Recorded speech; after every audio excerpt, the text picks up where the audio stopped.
Então nós vamos começar hoje, pela misericórdia, pela graça, pela bondade, pela fidelidade, pela generosidade de Deus. Vamos começar hoje um tema muito relevante, chamado a cilada do desempenho.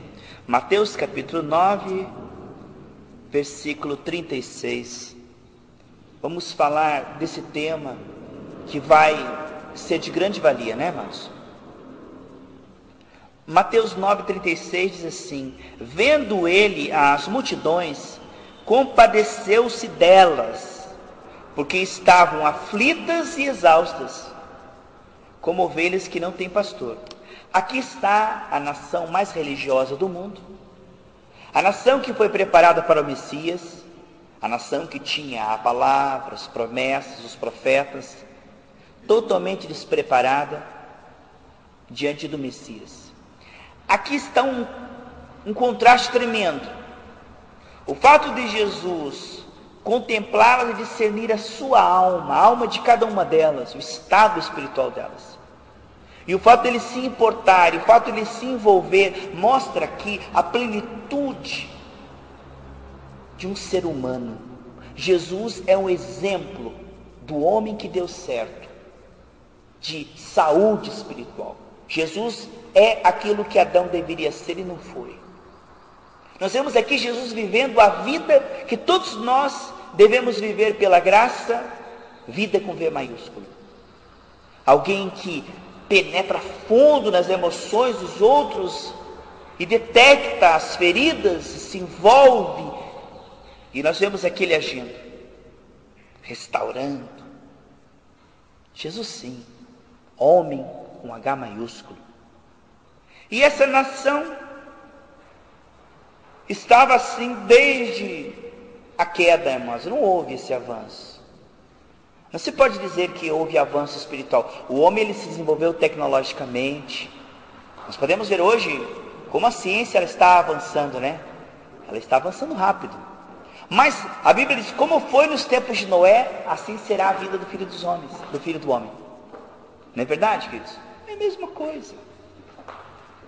Aí eu pego, irmãos, e vejo que o estado que ficou Adão depois da queda e o estado da alma das pessoas até hoje é a mesma. Não houve avanço, está intacto, está da mesma maneira. Olha lá, Mateus 9,36. Aflito e exausto. Como é que está? Por dentro, cheio de conflitos. Mateus 9,36.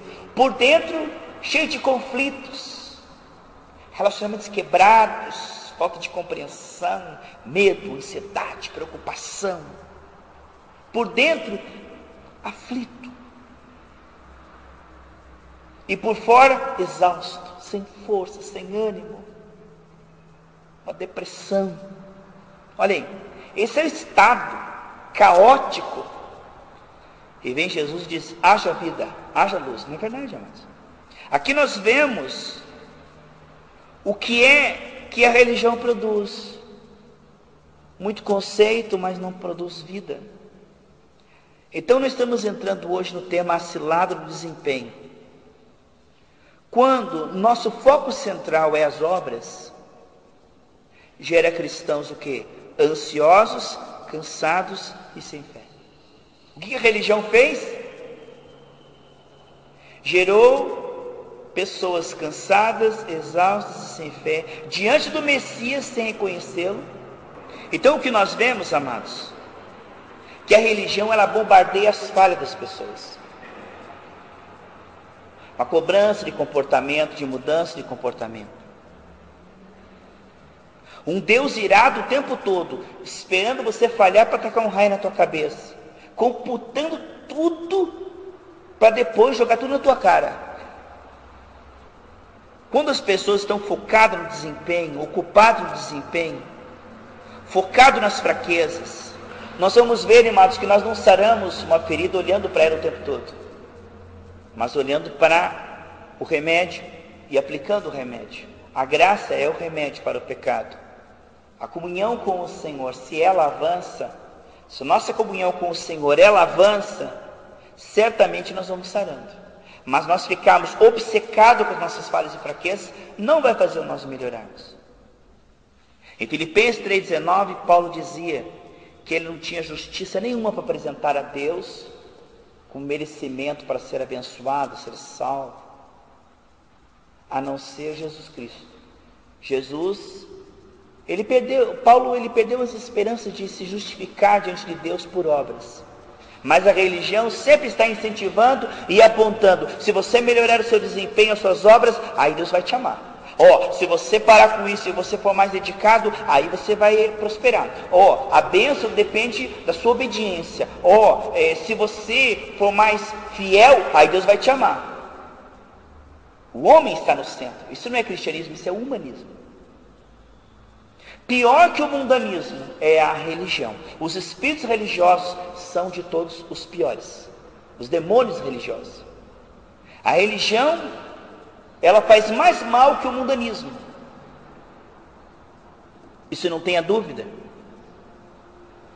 A cilada do desempenho é que se nós fazemos do jeito de Deus, nós avançamos, amados. Existe um progresso real. Se nós avançamos do jeito de Deus, que se chama o quê? Relacionamento diário pela graça. Esse é o único jeito de nós termos uma mudança verdadeira e genuína. O único jeito. Se nós procurarmos atalhos, nós entramos na religião do fast food espiritual. Mude agora. Porque se você não mudar, você vai para o inferno. Se você não mudar, você perde a bênção. E se você não mudar, Deus não te ama.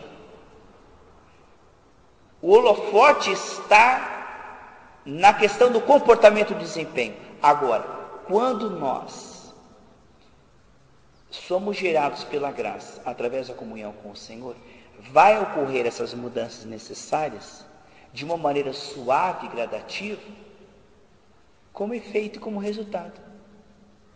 É óbvio que nós precisamos mudar muito nosso desempenho. Nós não somos tudo aquilo que devemos ser. Nossa maneira de pensar.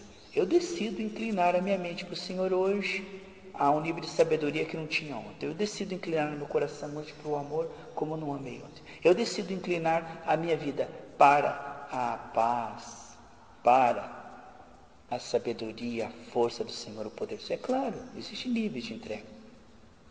Agora é importante nós compreendermos que se nós não podemos olhar para o vento e para Jesus ao mesmo tempo. Nós não podemos olhar para Jesus e para as nossas fraquezas ao mesmo tempo. Sempre haverá uma ênfase, e é na ênfase que está a questão. No Evangelho genuíno, nós tratamos as fraquezas. E nós temos a questão de melhorar o desempenho como algo muito importante, mas não como ponto central. Quando o ponto central é o desempenho, quando o ponto central é as falhas e fraquezas, você vai girar religioso. Mas quando o ponto central é o Cristo que morreu na cruz para perdoar e o Espírito Santo para nos santificar, aí nós vamos ter a árvore da vida no centro do jardim. A questão é o ponto central determina os galhos e os frutos. É importante que numa mensagem o ponto central seja a vida, o perdão, a restauração, a oportunidade para quem quiser de ser cada vez mais santo. Mas o ponto central não pode ser a ira de Deus para com o pecado, porque Jesus na cruz foi castigado pelos nossos pecados e os nossos pecados foram julgados em Jesus. Você vai gerar cristãos medrosos, cansados, esforçados, esgotados, estressados, mas não santificados. Porque a santificação sempre será um fruto da fé. A fé é a raiz, o fruto é a fidelidade. A fidelidade genuína sempre será uma consequência da compreensão da graça. A compreensão do pecado não produz libertação do pecado. Embora a compreensão do pecado faça parte do Evangelho. Mas não é a parte central. Não é aí que nós devemos estar, na avenida principal. Portanto, o cilada do desempenho é voltar os olhos das pessoas dizendo que a aceitação de Deus, a salvação de Deus e a bênção de Deus tem a ver com desempenho? Não. Esses 3 pontos não tem nada a ver com desempenho. O desempenho sempre será o resultado disso aí. A salvação de Deus tem a ver com o sangue de Jesus. As bênçãos de Deus têm a ver com o sangue de Jesus. E a aceitação de Deus tem a ver com o sangue de Jesus. É isso. Se nós tivermos isso resolvido e esclarecido, teremos fôlego e ânimo para nos santificar. É só depois que compreendemos que eu sou aceito por Deus por causa do que Jesus Cristo fez, não por causa daquilo que eu faço. O que eu faço pode afetar a minha percepção do amor de Deus? Sim. O que eu faço, se eu fizer errado, pode abrir porta para o inimigo me bater? Pode. Mas o que eu faço não afeta Deus. No sentido de salvação. Não. Eu não vou ser burro agora e me entregar ao pecado, sendo que eu sou livre. Mas não é os meus erros nem meus acertos que afetam. O que afetou a decisão de Deus é que Jesus morreu pelos meus pecados.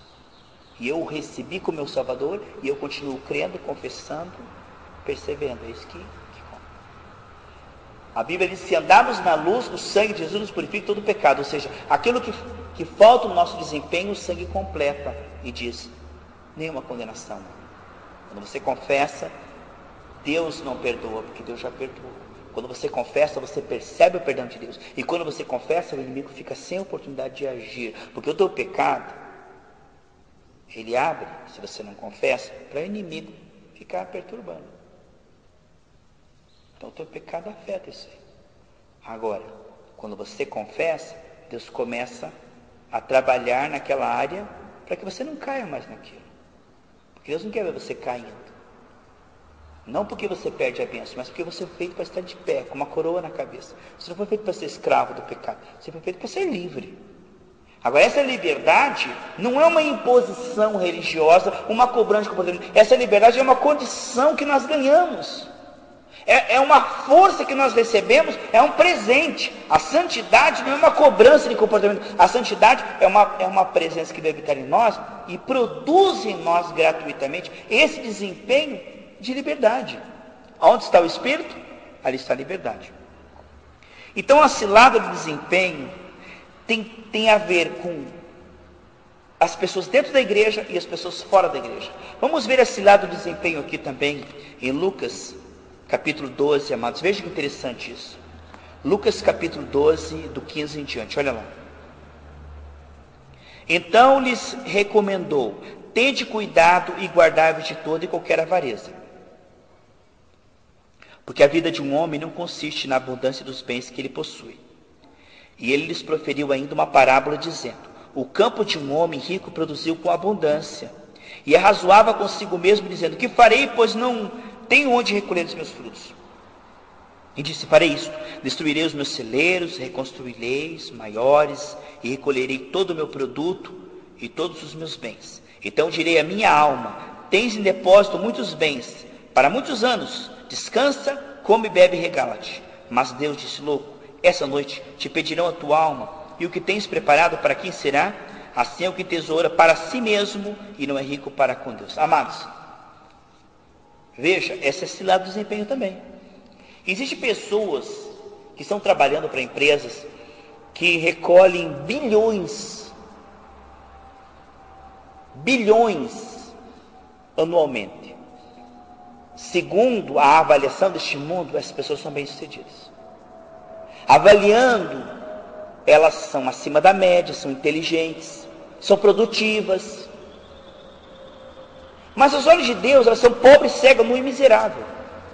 Porque esse sucesso não significa nada se ela não está coberta com o sangue de Jesus. Não está aprofundando seu relacionamento com Deus. Não está curando enfermos, expulsando demônio. Não está consolando os tristes, pregando o evangelho. Ela está enfeitiçada por um outro chamado, porque o chamado de Deus é esse.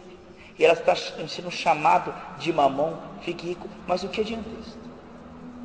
O que adianta ganhar o mundo inteiro e perder a sua alma? Veja, amados, o que nós vemos é que lá em Babel, o que foi dito? Façamos uma torre alta e coloquemos nela o nosso nome, façamos o nosso nome famoso. Babel, Babilônia. Babel virou Babilônia. O que é a Babilônia, irmãos? É tomar o conceito e opiniões humanas como fonte e o alvo. Depois de usar esses conceitos e opiniões, tudo isso vai ser para mim. Veja lá, construirei. Tá? O que é o conceito? A Bíblia diz lá em Tiago que toda mentalidade que está fora da palavra de Deus, ela é humana e ela é diabólica. Amados, essas pessoas que estão ganhando bilhões por ano, que estão famosas, estão na capa da revista, elas estão no cilado do desempenho por quê? Porque elas pensam que porque no visível elas estão prosperando, isso significa que elas estão no caminho certo. Porque elas são famosas, são ricas, são inteligentes, são elogiadas. Mas, amados, isso é uma cilada, sabe por quê?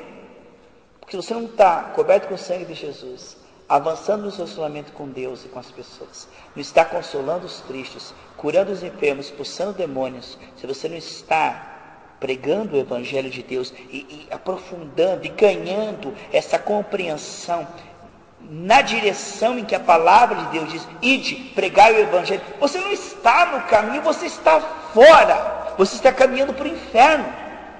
E todo esse sucesso é apenas um engodo, um engano, que não significa nada na eternidade. Porque aquele homem inteligente, que ele sabe como ganhar bilhões, ele diante do Joãozinho, que recebeu Jesus, está seguindo Jesus, ele é um débil mental. Porque o Joãozinho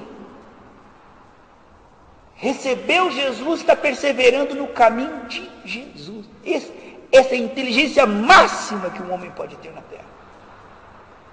Não há inteligência superior a esta, do que estar numa cama como a Vitória, gemendo por Jesus, louvando a Jesus, querendo conhecer. Isto é vida abundante. Isto é o ápice da saúde, da riqueza, da inteligência. Veja, são valores que, se nós não colocarmos nessa matemática a eternidade, parece que nós estamos perdendo. Como Moisés parecia que estava perdendo quando trocou o trono de um possível faraoado por sofrer com o povo no deserto. Mas ele fez bom negócio. Então, bom negócio é você aprofundar o seu relacionamento, as suas raízes no solo do amor de Deus. É extrair dessa comunhão uma vida cada vez mais santa, frutífera para a glória dele. Isso é vida. O resto, nada. O resto é desperdício de energia, porque Deus não fez o homem para que se canse para a vaidade. Mas como ele é inteligente, olha lá, como ele é capaz, como ele sabe lidar com as palavras, como ele sabe isso. Mas o que significa se isso está afastando ele de Deus? Olha esse cristão, como ele está prosperando, como ele está... Isso está afastando ele de Deus, ele está se tornando mais burro do que ele era antes, quando ele não tinha dinheiro. Porque ele está avançando na cilada do desempenho, segundo o curso desse século, mas isso está afastando dos cultos, isso está afastando ele da comunhão com Deus, com a palavra, está afastando ele de curar enfermos, expulsar demônio, então ele está se afastando do sucesso aos olhos de Deus. Ele está se tornando cada vez mais pobre espiritualmente. Aos olhos dos homens, puxa, ele é inteligente, ó. Parou de frequentar, mas desde ali, ó, ele está prosperando, ele está... O que significa isso? Essa prosperidade que não nasce da tua comunhão com Deus, mas que substitui a tua comunhão com Deus, certamente é um lugar escorregadio.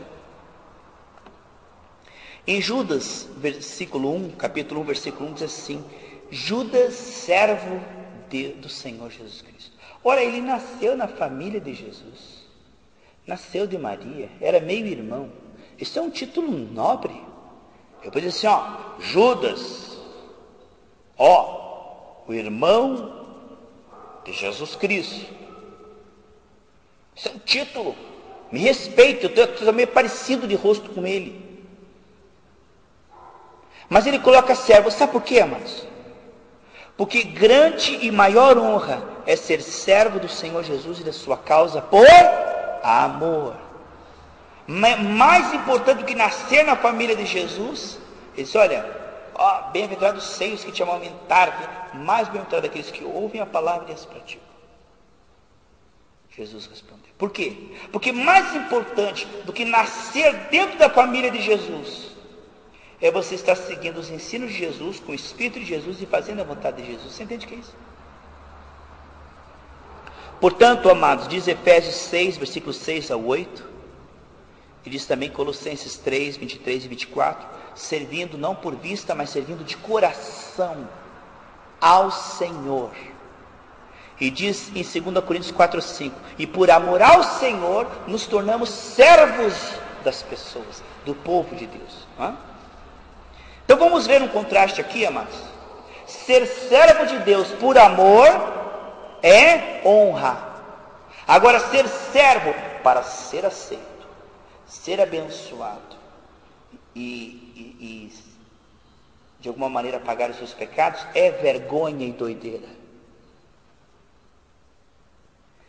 É vergonhoso e retrocesso é se considerar mero servo que só serve buscando aceitação, como no Antigo Testamento.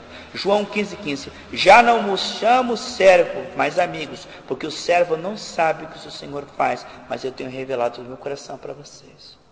Então veja a diferença entre servo que por amor se faz servo, porque já tem resolvido a questão da salvação, da aceitação. Não está fazendo isso para ser aceito, não está fazendo isso para ser abençoado, não está fazendo isso para pagar os seus pecados. Não, ele está fazendo isso por amor, aí é honra. Agora, ser servo, se fazer servo, é voltar para a antiga aliança, porque agora nós somos amigos. Romanos 8:21 diz assim a palavra: na esperança de que a própria criação será redimida do cativeiro e da corrupção para a liberdade da glória dos filhos de Deus. A liberdade da glória dos filhos de Deus. Em 1 Coríntios 7:23 diz, não vos façais servo dos homens. Quando alguém está fora da Bíblia, ele quer te guiar para longe do Senhor. Portanto, queridos, a voz da serpente sempre será uma voz extra-bíblica. E a Bíblia diz, as minhas ovelhas conhecem minha voz, de maneira alguma seguirão estranho. Julgar o irmão é pecado, mas discernir que ele está tentando tirar você da palavra, isso é bíblico. A Bíblia manda discernir a mensagem dos profetas e não seguir tudo o que se diz, porque expressamente haverá falsos profetas. Então, julgar um pregador é pecado, mas julgar a pregação dele é bíblico e é ordenado pelo Senhor. Todo pregador que estimular você a fazer obras para ser aceito, para ser salvo e para ser abençoado, ele é lobo, ele é cego guiando cego e não deve ser atendido e não deve ser tido como profeta do Senhor, porque está querendo substituir. Porque se a salvação vem pelas obras, então Cristo morreu em vão. Todo aquele que estimular você a fazer obras para ser aceito por Deus, para ser amado por Deus, para ser abençoado por Deus e para ser salvo por Deus, esse é um anticristo e falso profeta. Porque a salvação não vem pelas obras, mas pela graça, através da fé. Isso é dom de Deus, nome de Deus. E se você acrescentar algo a isto, você polui, você pisa no sangue de Jesus, você polui a tua salvação e você a perde. Porque essa foi a falha de Israel, na primeira vinda de Jesus, onde perderam. Por quê, amados? Por que eles perderam? Lá em Romanos 9 diz, do 30 ao 33, que eles quiseram uma justiça pelas obras e não receberam a justiça que vem pela fé. Romanos 9, do 30 ao 33. Cuidado para não cair na mesma cilada, começando pela fé e terminando pelas obras. Que você possa terminar melhor do que você começou. Obras têm lugar no reino de Deus? Tem. As obras para um galardão, as obras por amor, as obras que nascem segundo a nossa comunhão com o Senhor, elas vão melhorando dia a dia. A obediência tem lugar no reino de Deus? Tem, como resultado da nossa comunhão com o Senhor. Agora já salvo, cada vez mais obediente, com alegria, com amor, sim, tem lugar. Agora, obediência para ser aceito, obediência diante de um Deus irado, Obediência diante de um Deus contador e computadorizando tudo teus erros. Não, esse daí é voltar para outra aliança. A lei e o profeta durou até João Batista, agora é pregada a reconciliação pela graça. Cuidado, para não cair na mão de um falso profeta. Porque se alguém pregar outro evangelho que não foi o que Paulo pregou, é maldito. Então fica nesse evangelho aqui, ó, o da graça. Graça não é desculpa para o pecado. Graça é solução para o pecado, mas é uma solução gradativa, porque eu e você falhamos. Não estou falando isso como desculpa, porque nós odiamos o pecado e estamos tendo cada vez mais nojo do pecado. Mas, na verdade, não seremos salvos pela obediência. Seremos salvos pela graça através da fé, e o sangue de Jesus nos purifica de todo o pecado. Amém?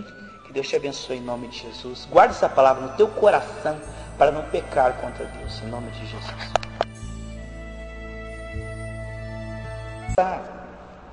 Então nós vamos começar hoje pela misericórdia, pela graça, pela bondade, pela fidelidade, pela generosidade de Deus.